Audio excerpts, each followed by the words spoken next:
Hi everyone, it's Lisa Brown with InkandInspirations.com. Thank you so much for joining me.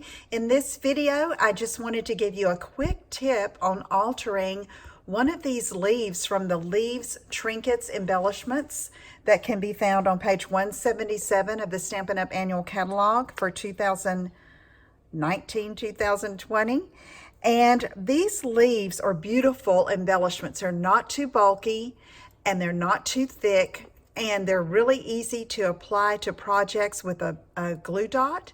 But I was wanting one of a different color. I wanted one in green. I needed a leaf embellishment that was green.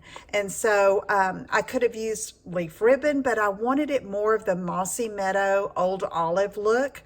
And so I thought, okay, let me look and see what I can do. So these Leaves trinkets come in the copper and then this silver, okay, and it's a flat silver, it's not metallic. And I thought, I wonder if I can color those with my Stampin' Blends. And lo and behold, of course, yes, it's a non-porous item, and I am just rubbing the brush tip over the edge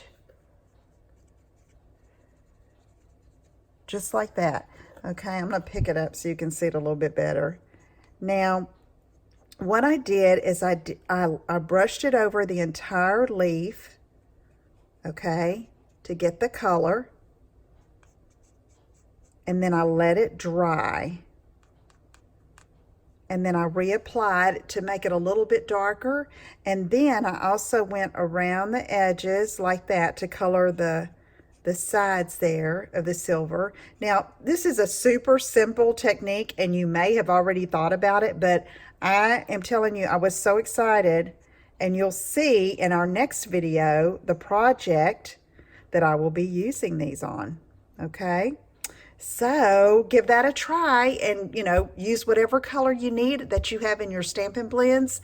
These alcohol markers are great for coloring items like these trinkets, the pearls, the rhinestones, to get just the color that you need. Okay, if you have any questions, let me know. Visit my website at InkandInspirations.com, and I'll see you again soon. Take care. Bye-bye.